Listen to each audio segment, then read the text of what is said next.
Ich reise allein im Wohnmobil, aktuell durch die Türkei und bekomme immer wieder ähnliche Fragen. Was ist denn jetzt sicherer? In der Stadt parken oder irgendwo allein und einsam in der Natur? Was macht einen sicheren Stellplatz aus?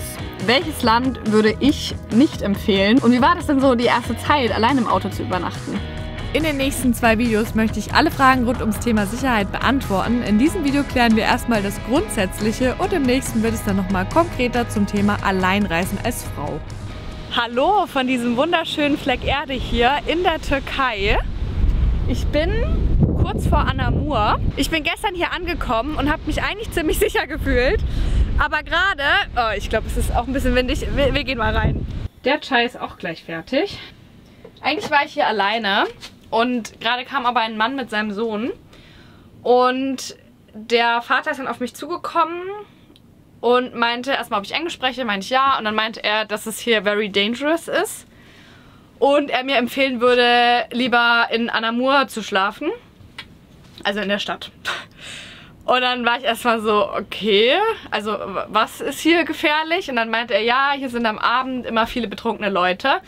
Also heute ist Freitag, das heißt, ich habe von Donnerstag auf Freitag hier geschlafen. Ich weiß nicht so richtig, was ich mit der Info anfangen soll, um ehrlich zu sein, weil ja, da sind viele betrunkene Leute. Es ist very dangerous, meinte er, aber was ist denn jetzt dangerous? Und ich finde, das ist eigentlich ja auch so die Hauptfrage, wenn es ums Thema Sicherheit auf Reisen geht. Man muss ja erstmal rausfinden, vor was hat man denn Angst? Also, was sind denn die Gefahren? Ich finde diesen Stellplatz eigentlich ganz gut und deswegen habe ich mich hier auch sehr sicher gefühlt, weil hier ist so ein bisschen so ein Dorf und trotzdem habe ich aber hier im Prinzip diese ganze Bucht für mich alleine. Ein großer Punkt für mich ist eben, dass ich zu jeder Zeit möchte ich schnell wegfahren können. Wenn ich mich an einem Platz nicht wohlfühle, möchte ich einfach jederzeit bereit sein, schnell wegzufahren und das ist hier absolut gegeben. Also hier ist ganz wenig unbefestigter Weg, dann bin ich schon wieder auf der Hauptstraße und kann im Prinzip direkt losfahren oder in das Dorf fahren oder was weiß ich. Und trotzdem habe ich aber hier so ein bisschen einen Naturort für mich. Ja, was ist denn jetzt besser? Ein Stellplatz in der Stadt oder einer in der Natur ganz alleine? Spannende Frage. Also ich glaube, die Frage zielt so ein bisschen darauf ab, ich meine, wenn ich ganz allein in der Natur bin, dann ist da natürlich niemand. So, das ist klar, dann ist da niemand. So, natürlich, wenn ich Angst vor Menschen habe, in meinem Fall, wenn ich jetzt Angst vor Männern habe, das macht man in Anführungszeichen, ich habe jetzt nicht prinzipiell Angst vor Männern, aber wenn für mich die potenzielle Gefahr ein Mann ist, würde es natürlich erstmal Sinn machen zu sagen, gut, dann fahre ich in die Natur möglichst weit weg von allem und da ist ja dann niemand, was soll passieren?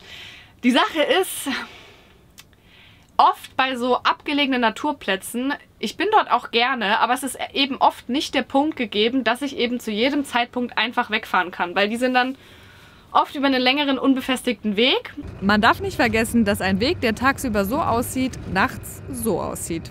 Also mal als Beispiel, das hier ist zum Beispiel eine Straße, die fahre ich jetzt gerade nachts um 10 und finde ich schon ein bisschen gruselig. Und wenn ich mir jetzt vorstelle, dass ich die irgendwie in einem Zustand von Unwohlsein zurückfahren müsste, fände ich ziemlich uncool. Und deswegen bevorzuge ich schon eher Plätze, die nah auch an der Zivilisation sind. Aber weil ich das Gefühl hatte, hier sind so viele Menschen um mich rum.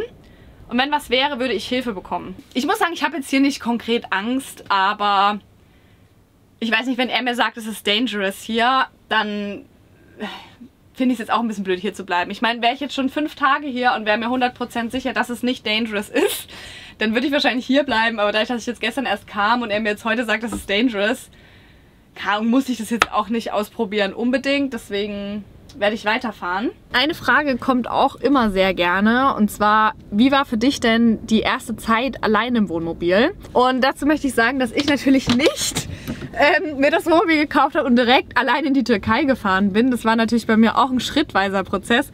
Als ich mir das gekauft habe, habe ich mir an dem Punkt auch überhaupt gar keine Gedanken darüber gemacht, dass ich dann darin auch alleine schlafen muss. Ich glaube, das wurde mir dann erst bewusst, als es soweit war. Das war schon komisch. Also bei jedem Auto, was so vorbeigefahren ist, war ich so, oh mein Gott, was passiert jetzt?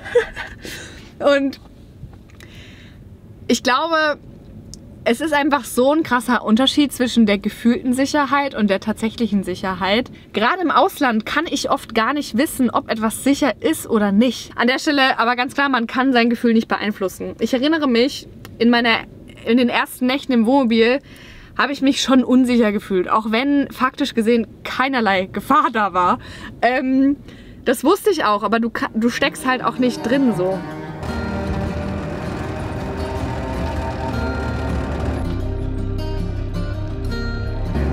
Hier, die beiden in dem Auto waren total süß. Die haben mir so richtig krass gewunken und so. Und das ist irgendwie so schön zu sehen. Ich habe irgendwie Angst, dass dieses Video ein bisschen angstgesteuert wird, weil es natürlich viel auch um die Themen gibt. Aber ich habe ja Angst vor dem Einzelfall. Ne? Also die meisten Begegnungen, 99% der Begegnungen sind ja total nett, weil faktisch gesehen ist das, was ich mache, 1000-mal sicherer, als daheim in Deutschland zu bleiben. Weil einfach die meiste Gewalt, die meiste Gefahr für Frauen ist ja im eigenen Haushalt tatsächlich. Also es ist ja so viel wahrscheinlicher im eigenen Haushalt irgendwie vom Partner, dann oft bei Frauen natürlich, Gewalt zu erfahren. Ist mir jetzt zum Glück noch nicht passiert, ich spreche nicht aus Erfahrung oder so, aber statistisch gesehen, allein in ein Auto zu setzen und ganz weit wegzufahren, ist eigentlich die beste Möglichkeit, um irgendwie sicher zu sein. Ich glaube einfach, es ist sehr unwahrscheinlich, dass irgendeine random Person, die du gar nicht kennst, übergriffig dir gegenüber wird. Das gibt's auf jeden Fall. Aber es ist eine sehr geringe Wahrscheinlichkeit. 99,9% der Begegnungen, die du haben wirst, sind positiv.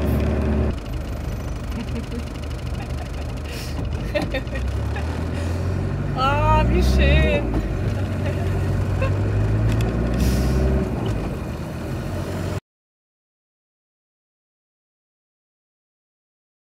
Boah, die Stadt gibt mir gerade so eine tolle Energie. Ich war jetzt ja davor in Alanya gewesen. Oh, sag ich gerade, hier gibt es eine schöne Energie. Jetzt ist die Straße gesperrt. Ja, und jetzt? Was soll ich jetzt machen? Ich war davor in Alanya, was so voll die Touri-Sache war. Ja, und ich habe das Gefühl, es ist irgendwie halt nicht so touristisch. Also hier sind auch kaum Touristen. Und das mag ich irgendwie immer sehr.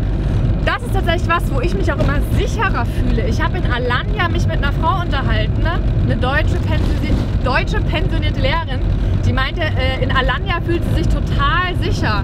Ich muss ehrlich sagen, es ist jetzt nicht so, dass ich mich in Alanya unsicher gefühlt habe, aber ja, ich bin eine Touristin, ich werde immer eine Touristin bleiben, aber ich kann es schwer beschreiben. Ich fühle mich eigentlich immer sicherer in untouristischen Gegenden, die auf den ersten Blick vielleicht unsicherer erscheinen. Also ich verstehe, was die deutsche Lehrerin meinte, wenn sie sagt, sie fühlt sich in Alanya sicher, weil alles natürlich super sleek ist. Ne? Überall, jedes Café ist schön, das sieht alles tipptopp aus. Da fühlt sich die Beate wohl, da fühlt sich die Beate heimisch. Aber Alanya war auch das einzige Mal bisher, wo ich so ein bisschen versucht wurde abzuziehen. Ist mir da vorhin in der Türkei noch nicht passiert, aber da auf dem Parkplatz hat er mir irgendwie auf einmal viel zu viel berechnet. Ich hatte das Gefühl eben, weil er dachte, naja, die Touristin mit dem Wohnmobil checkt das jetzt nicht, wenn sie in Lira bezahlt, aber ich habe das gecheckt. Naja, wie auch immer. Ich habe jetzt hier eigentlich direkt neben der Straße geparkt. Mein Wohnmobil ist natürlich maximal auffällig. Also hier der Transporter da hinten ist jetzt wahrscheinlich kein Wohnmobil, aber wäre das mein Wohnmobil quasi, dann wäre das natürlich eine ganz andere Sache. Es ist natürlich vollkommen offensichtlich, dass hier drin jemand schläft so. Es gibt ja das sogenannte Stealth Camping, bei dem es eben darum geht, dass man eben versucht, möglichst unauffällig zu sein. Was ich nicht praktiziere, weil ich bin sehr offensichtlich.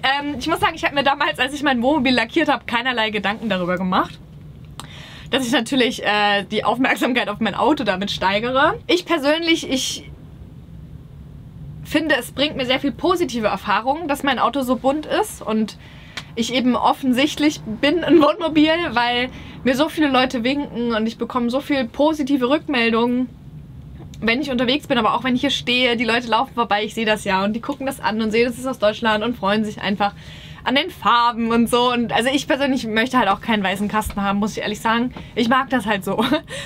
Jetzt kommt aber noch ein Punkt dazu. Und zwar, das war auch eine Frage, die kam, ist, wie das denn mit Alleinreisen und Social Media ist. Ich kann mich erinnern, selbst als ich echt noch auch eine kleine Reichweite hatte, in Spanien damals, 2.000, 3.000 Abonnenten, wurde ich trotzdem sehr oft angesprochen von anderen Wohnmobilleuten, weil einfach diese Wohnmobilblase sehr klein ist. Und ich glaube, darüber muss man sich im Klaren sein, wenn man irgendwie drüber nachdenkt, seine Reise irgendwie auch zu dokumentieren, dass die Leute wissen, wer du bist, die Leute wissen, wer im Auto schläft. Das wissen hier in der Türkei irgendwelche random Leute eben nicht. Nicht jeder weiß, dass ich hier alleine unterwegs bin. Wenn die Leute einfach nur mein Auto sehen, gehen wahrscheinlich die meisten gar nicht davon aus, dass da eine Frau allein drin ist, weil es auch gar nicht so üblich ist. Die Wahrscheinlichkeit ist höher, dass da 2 Leute drin sind. Ist einfach so. Aber wenn ich das natürlich auf Social Media teile und dann Leute wissen, also ihr versteht, was ich meine. Wenn es ums Thema Sicherheit geht, geht es für viele ja auch eben halt um Einbrüche zum Beispiel. Also ich muss sagen, ich habe jetzt nicht mega Angst vor Einbrüchen. Also das ist jetzt was mich eher weniger beschäftigt. Ich fände es total nervig, wenn jetzt hier jemand einbricht und irgendwie meinen Pass klaut. Natürlich scheiße. Oder mein Laptop, irgendwelche teuren Sachen. Meine Kamera ist natürlich für mich irgendwie auch Lebensgrundlage ein Stück weit. Hier in der Türkei habe ich aber tatsächlich noch von niemandem gehört, wo eingebrochen wurde. Deswegen fühle ich mich ja auch super sicher. Ganz anders.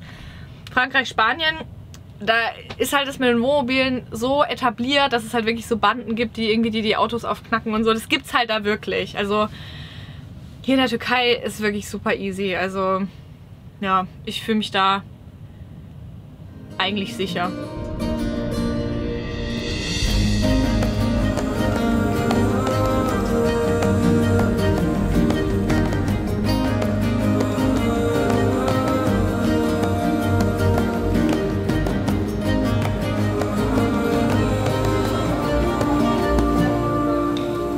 Ich mache gerade noch ein bisschen Hula Hoop und das ist eigentlich ein ganz gutes Zeichen. Also wenn ich abends noch gerne draußen bin und irgendwie ja, Hula Hoop mache halt meistens, dann zeugt das eigentlich, dass ich mich wohlfühle oder sicher fühle an einem Ort. Gestern Abend zum Beispiel, als ich an dem Strand ankam, da waren dann noch 2 Angler. Und ich muss ehrlich sagen, da bin ich dann nicht noch raus und habe Hula Hoop gemacht, weil, keine Ahnung, also ich meine, wenn ich jetzt mal im Wohnmobil Hula Hoop mache, präsentiere ich natürlich schon auf dem Silbertablett, dass ich hier alleine mit dem Wohnmobil unterwegs bin. Ich glaube, in den seltensten Fällen geht da eine akute Gefahr von irgendwas aus. Wirklich nicht, ich will wirklich keine Angst machen oder so. Aber natürlich muss man sich darüber bewusst sein, wenn man sich generell vor seinem Wohnmobil zeigt, dass dann auch irgendwie klar ist, wer drin ist. Und genau, aber jetzt, wie gesagt, also hier ist es so schön. Also ich weiß noch nicht, was ich morgen mache, aber ich könnte mir vorstellen, tatsächlich hier zu bleiben.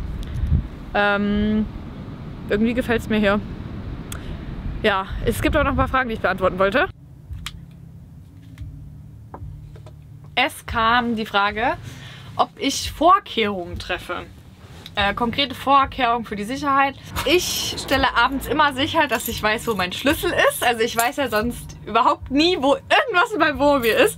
Aber wo mein Schlüssel ist, das weiß ich dann am Abend. Also da gucke ich, dass ich immer halt einfach weiß, wo der ist. Meistens lege ich ihn auch hier direkt auf den Tisch. Damit ich einfach, falls ich irgendwie nachts wegfahren möchte, einfach nicht den Schlüssel suchen muss. Das wäre einfach total unnötig. Deswegen außerdem besitzt sie einen K.O. Pfefferspray. An dieser Stelle ein Hinweis zu einem Pfefferspray. Und zwar, wenn du ein Pfefferspray hast, mach dich mit dem vertraut. Probier es mal aus. Ich habe meins letztens, also eigentlich ein paar Mal jetzt schon unfreiwillig ausprobiert, weil dieser Verschluss irgendwie so leichtgängig ist. Ich weiß nicht, ist es mir blöderweise jetzt tatsächlich schon 3-mal auf der Reise passiert, dass ich mir das selber ins Gesicht gesprüht habe. Also, naja. Und dabei habe ich festgestellt, dass so ein Wohnmobil relativ klein ist. Stellen wir uns jetzt mal wirklich vor, es dringt jemand hier ins Auto ein. Dieser unwahrscheinliche Fall tritt auf. Und ich, keine Ahnung, habe es da am Bett stehen und sprühe es dem jetzt ins Gesicht. Muss dir bewusst sein, dass du dich selber auch mit kontaminierst, weil der Raum ist so klein, das steht im ganzen Raum, du wirst selber auch husten, deine Augen werden brennen, deine Nase läuft.